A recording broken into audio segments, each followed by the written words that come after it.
Your data is like gold to hackers, and they'll sell it to the highest bidder. Are you protected?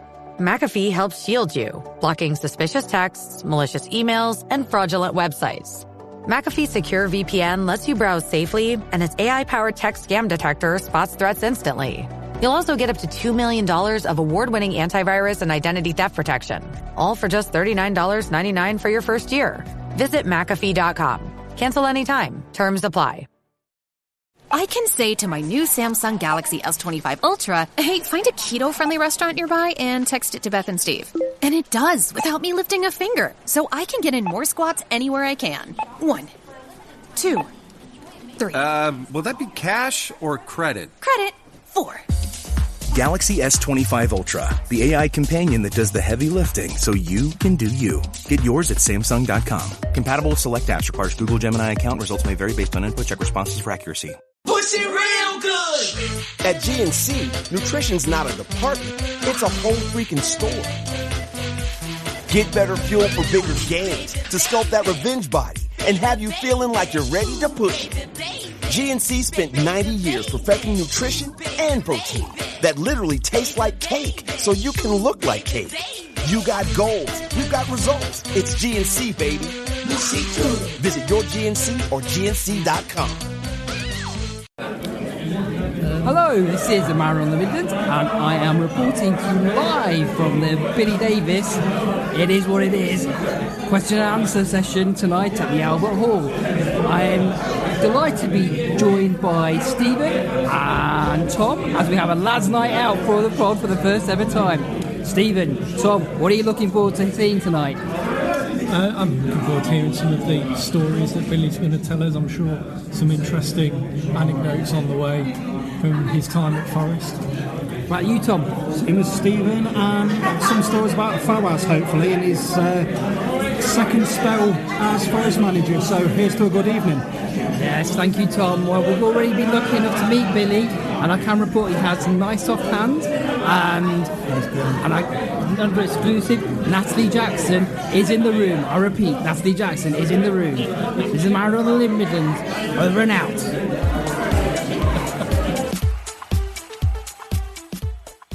Okay, well, that was Billy Davies's It Is What It Is show. And Stephen joins me now just to have a quick look back at some of the main talking points and do a little review of it. We've never done an arts review before. Maybe I should be wearing some funky clothes on a news night styley on a Friday night, but I'm not. So I'm just doing it at home in my normal clothes. But Stephen, it was an enjoyable evening, I thought. What about you? Yeah, I really enjoyed it. Yeah, it was a night full of interesting stories. We had not only Billy Davies, but also Wes Morgan, Lee Camp and Terry the Kitman Farndale on stage, all giving their stories of being associated with Forest at that time and their Forest careers. And yeah, it was a really interesting night and really enjoyed it.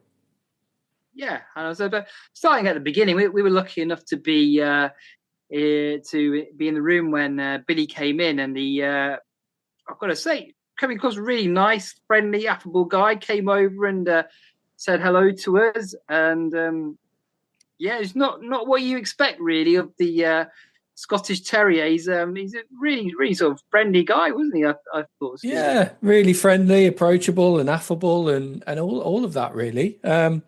And he was walking around the room, meeting people, shaking hands as people walked in the door. And yeah, it was, I suppose our last vision of Billy in terms of Forest was the end after we lost 5-0 to Derby, and then all of the stories and the media storm that surrounded him. But actually, he's quite a jovial and pleasant character, I thought.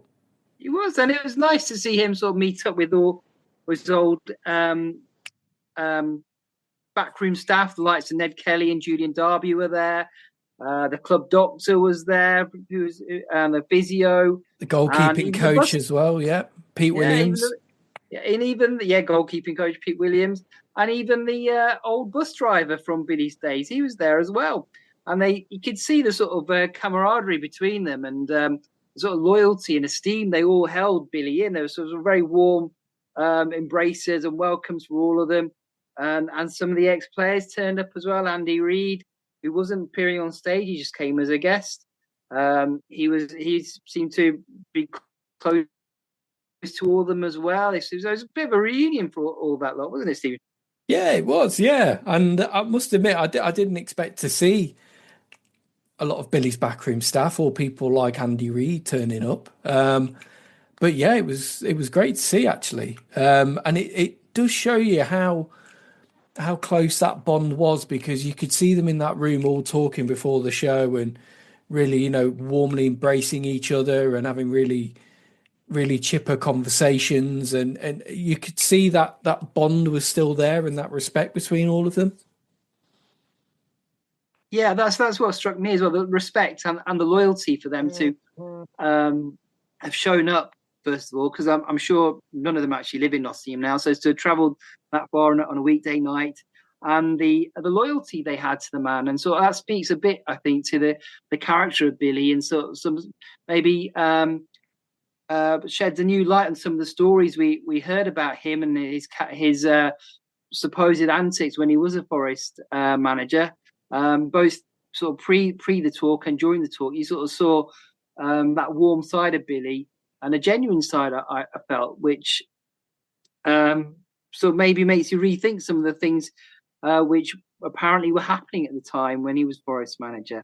Going on to the talk, it was a performance of two halves, really. Again, there's like a game of two halves.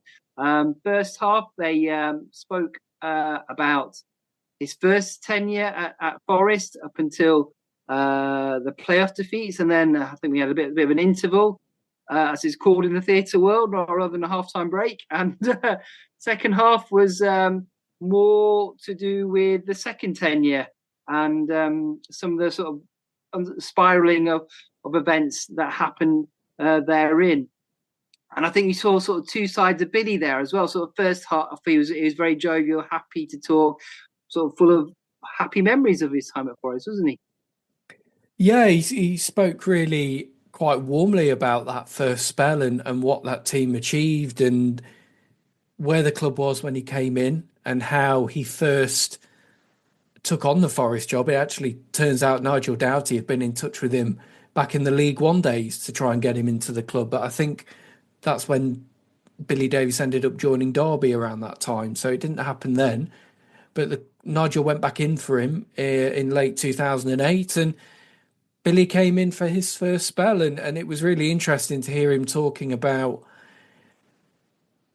his training and getting the team into shape and his thoughts on the team at that time. He thought that there was a lot of ability in the squad, but it just needed a change of mentality and some different habits coaching into them, to really get them going. And yeah, it was a really interesting insight into perhaps how he works and the kind of things he does behind the scenes and how he works with players. Yeah, I think he talked about it being a young and talented squad, but they didn't have necessarily the gamesmanship really that you have to say he introduced during that time, the professionalism, some might call it, and just sort of being able to defend properly, tracking your runners, set pieces, all that sort of thing, all the things that came in after Colin Coldwood left that season, and we cut out a lot of the errors. The interesting thing I picked up from his speaking about how he came to Forest was that he sort of more or less fell out with Mark Arthur in his first interview when he met Nigel Doughty and Mark Arthur, I think, down in London. And Mark Arthur has apparently said a very strange thing to him. He said, well, Billy asked for some time to consider the offer and the position. And Mark Arthur said to him, well, if you don't take it, no, you're not going to get a job at any other club.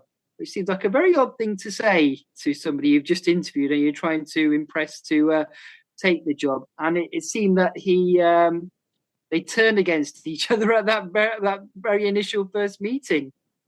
Yeah, it reminded me a little bit of the story that Alan Rodgers tells about Gary Megson when he walks into the dressing room and says, on the first day, I'm going to ruin your career, or words to that effect. It was a little bit of an odd an odd thing to come out with when you're trying to get this guy into your club and wanting him to be your manager. So it felt like certainly the relationship between Billy Davies and Mark Arthur wasn't great from the offset. But to caveat that, his relationship with Nigel Doughty, he says, was fantastic. Yeah, he spoke very warmly about Nigel Doughty.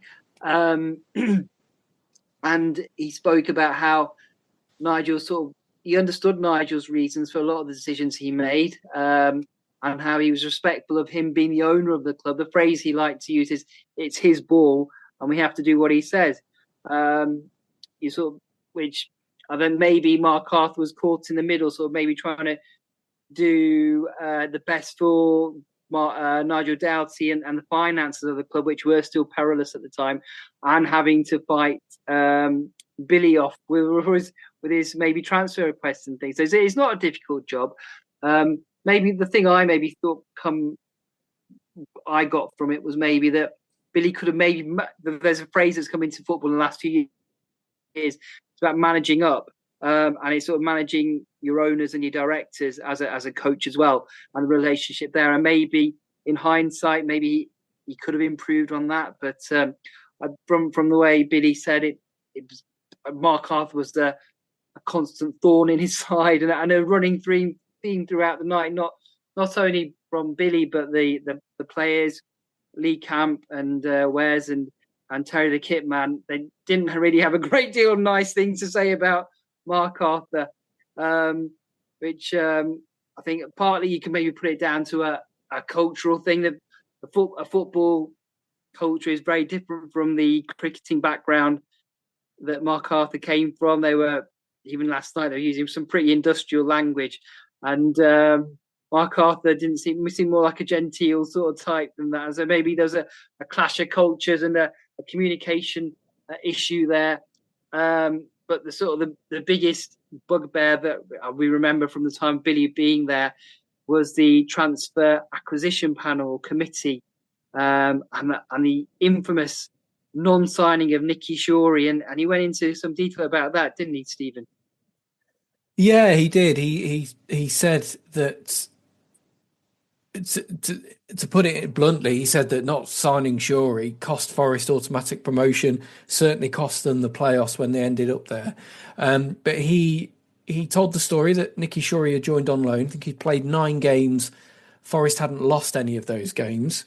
And then we get into the January transfer window. Billy said to the club, "I want to sign Nicky Shorey and I want to sign him now and get the deal done." To which the club, or Nigel Doughty, it was the club actually. The club responded, and I think this is the transfer acquisition panel. Basically said, no, if we wait until the last week of January, we'll get him cheaper. He'd spoken to Nigel Doughty. I think in the end, Nigel Doughty listened to his advisors in the club. And then later that month, Paul Konchesky got injured for Fulham.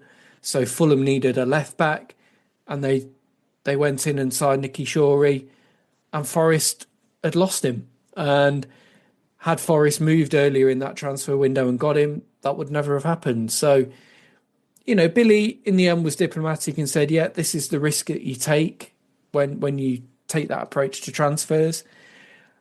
Interestingly, though, he did say that Nigel Doughty spoke to him sometime after and said, "I'm really sorry, Billy, I let you down there and I should have listened to you. And we should have signed Nicky Shorey sooner."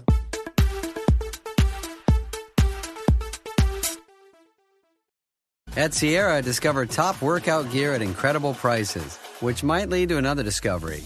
Your headphones haven't been connected this whole time. Awkward.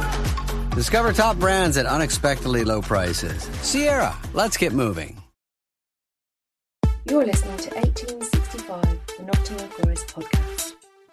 Yeah, and he shed some light on the transfer acquisition panel. There was sort of 7 or 8 people on there, including Billy himself, Ned Kelly, his assistant, Mark Arthur, the academy manager, Keith Burt, the chief scout, and I think John Nigel Pelling, Downs, finance director. John Pelling, finance director. But the interesting thing that came out of it was that whatever they said, the final say went to David Pleat, who sort of many may have forgotten was had such a pivotal role at the club, such an influential role at the club, which in hindsight maybe was a mistake and must have been incredibly frustrating for Billy, who obviously was a football man himself, knew what he was looking for, knew his own team, what it needed, and to have his hands tied behind his back really, and having to go through this committee. And another interesting thing, he said, whatever I said, Mark Arthur said the opposite. So if I said we needed this player, he'd say, no, you need this player. But it must have been a very frustrating time, sort of in the fast-moving world of football. You really need maybe a more streamlined approach to it. And I think it did cost us at that time. You can understand why Nigel Doughty didn't want to lose any more money after the David Platt fiasco, but at that time he probably had a good team in Billy Davies and his assistants who could have picked him up some good players, and it cost us promotion that season, and again the next season we were a bit not very active in the transfer market, were we, Stephen? No, we only signed Ryan Bertrand on loan from Chelsea. And Robbie Findlay came in a bit later as well, so we didn't really build on what we'd done the previous season by getting into the playoffs, and didn't really strengthen. But nevertheless, Billy got us back into the playoffs the following season, and yeah, it was interesting. He spoke about the Swansea game as well, and he addressed the accusation that he'd played a weakened team in that second leg to try and prove a point to the board and all that. And he refutes that and said that, absolutely categorically not true.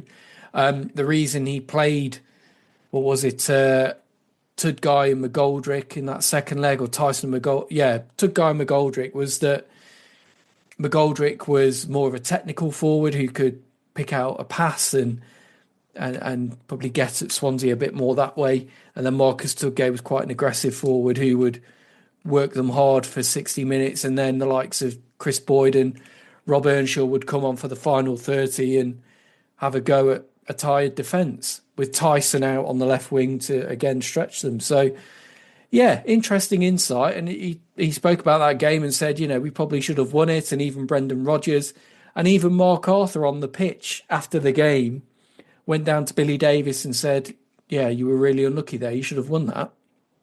Yeah, I think on the point he made about throwing the games, that it would have cost me financially a lot of money, because my contract would have got improved if I went to the Premier League, would have been a Premier League manager again.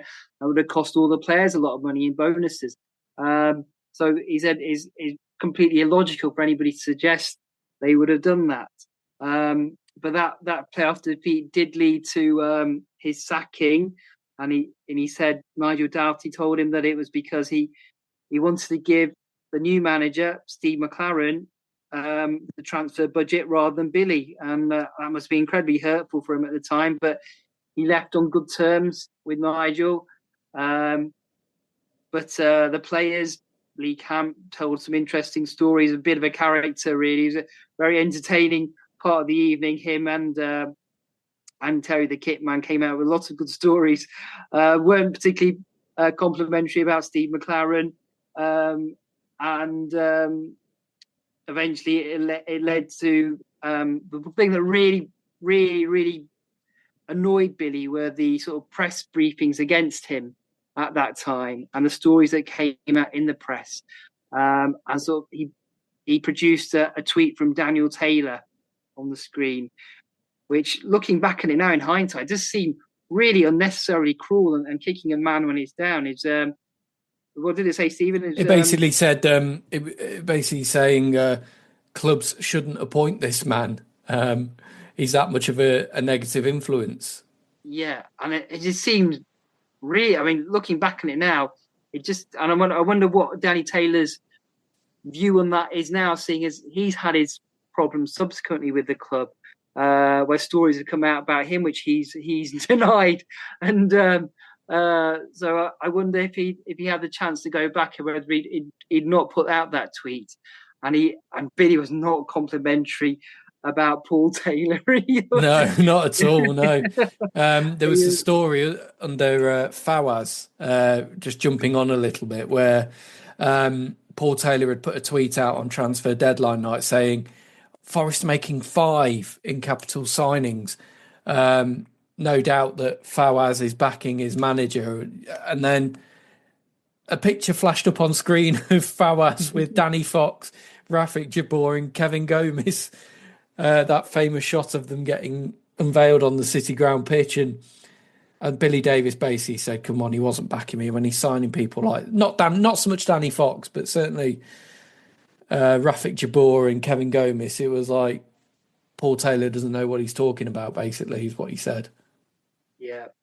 Anyway, so jumping on to his second spell, it was the second half was a bit more feisty. Billy, he was sort of not as quite relaxed as he was in the first half, and that sort of feisty Scotsman came out a bit more because he was clearly still very annoyed about what happened with the press and what happened with Fawaz at the time. I think he said he liked Fawaz. He had his good heart. His heart was in the right place. He wanted the best for us, but just wasn't very professional. No. And I think the epitome was the Burnley game, wasn't it, Stephen? Yeah, the Burnley game where the night before Fawaz approached Billy and basically said to him that you need to play 2 particular players. I'm telling you to do it. And Billy Davies said to him, well, I don't agree with this. On a professional level, I don't agree with it either, and a football level. And Fawaz says, well, in that case, I'll take the 3 points on my head if we lose. So Billy Davies played those 2 players, and we were 3-0 down in the first half at Burnley. He then made changes at half-time, brought those 2 players off, and Forest won the second half 1-0. So that was quite an interesting tale that he told.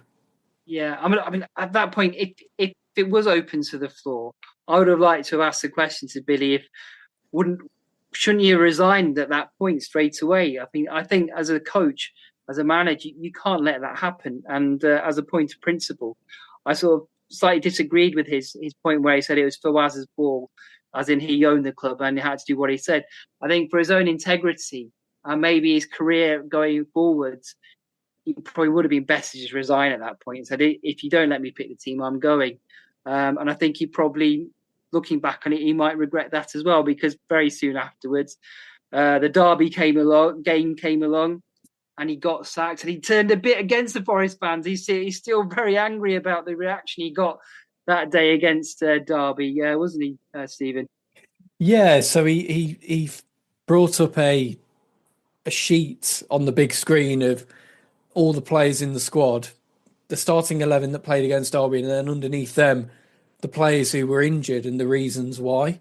And he basically said, this was what I had to play that game with. And this was also a couple of weeks after the Burnley game. So you had all the Fawaz interference going on in the background. And he said, on the day, the Forest fans in general have been fantastic with me and supportive. He said, but on that day, I felt that they made their feelings known in the wrong place at the wrong time. And that was the problem that he had on the day. And that's why he didn't acknowledge the fans after he came off the pitch. I suppose he took it quite personally, how the Forest fans reacted. And he sort of said, if only I could have told you all what was really going on behind the scenes at that time, you might have understood. Yeah, and sort of he came up with explanations about the sort of apparent media blackouts at the time, and again, it was sort of related to Fawaz wanting certain things from him. I think maybe looking back, if he could have, maybe he should have been a bit more open with everybody, instead of sort of saying those stock phrases that he used to come out with. He's just been a bit more human, because last night he showed his human side, and he was a nice guy. He's a likable guy, and I don't think we saw enough of that, especially in the second phase at Forest. And the biggest thing I walked away from was thinking, well, what a shame that he's not really worked in football ever again, because the game's lost a really good football coach. If what he says is true, a lot of this it's been treated very unfairly by a lot of people. A lot of really unfair and untrue stories came out about him, and it's such a pity that he couldn't coach again. And that's the feeling I sort of left with. If he could have just shown a bit more of his sort of natural personality at the time, instead of sort of defaulting to sort of aggressive Glaswegian, he may still be in football now. But I think it was a long night, 3 hours long. Everybody got their money's worth. But a good night, Stephen, all in all. Yeah, really enjoyable night and some really interesting stories from everybody. But yeah, the most interesting thing for me was hearing some of that behind the scenes stuff from Billy Davies and the situations that he had to deal with, particularly under Fawaz, and the interference and sort of Fawaz's way. One final thing I'll say, he tells a story where he was doing a training game, Billy, on half the pitch. Two teams against each other playing in a smaller one half of the pitch game. Fawaz walks down the training ground with a couple of his cronies, basically takes the goalkeeper from one goal, takes him to the other end of the pitch, and they all start taking penalties at him while Billy Davies is trying to have this training game at the other side of the pitch, which is utterly bonkers. And yeah, you do wonder, really, should he have just stuck to his principles as a football manager and walked away and said, no, I can't be doing this. So yeah, I wonder what kept him in the job, and what was it that made him continue to work under those conditions. That's one thing that didn't come out last night, and I would have loved to have asked him that. Yeah, I think there's a few questions that sort of were begging to be asked, but because it was a bit of a friendly event, you probably were the presenter Fraser wasn't going to go in with sort of the most toughest two-footed questions. I think we all want to know why he hasn't worked in football again, and he said he had offers from Fawaz, ironically enough, to come back to Forest a couple of times after he left that second time, and then at Bolton when he was trying to buy Bolton. But no, we've not seen him ever since again. I thought maybe he'd even come back in Scottish football at some point, but no. So I would have been interested to know why that didn't happen. But it was a good night. Left with good memories. We managed to talk to Big Wes Morgan, didn't we, Stephen? And Lee Camp as well. Yeah. And Terry the Kitman, I think, is a great character as well. Some brilliant stories. Not a fan of Steve Cottrell, it's better to say. But it was a fun night, and we enjoyed it. And if he ever comes back in town again, maybe you should go and have a listen to him.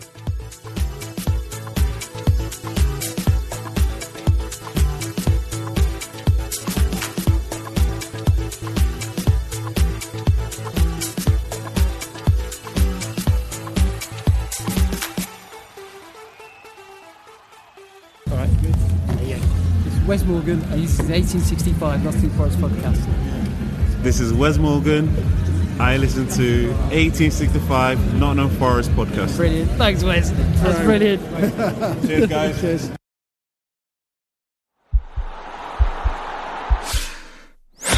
This podcast is part of the Sports Social Podcast Network.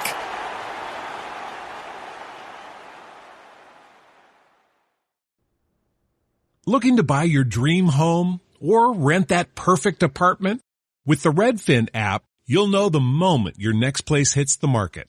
Set up your gotta have it wish list, and Redfin will send you real-time notifications for properties that match. And when you're ready to see it in person, scheduling a tour is just a tap away. Thinking about selling? Redfin can do that too. In fact, Redfin agents close twice as many deals as other agents, so they know how to get the best price for your home. And with a listing fee as low as 1%, Redfin charges half of what others often charge. So you could save big, like really big. Last year, Redfin saved home sellers $118 million. So whether you're buying, renting, or selling, Redfin's ready to help you win. Download the Redfin app and start searching today.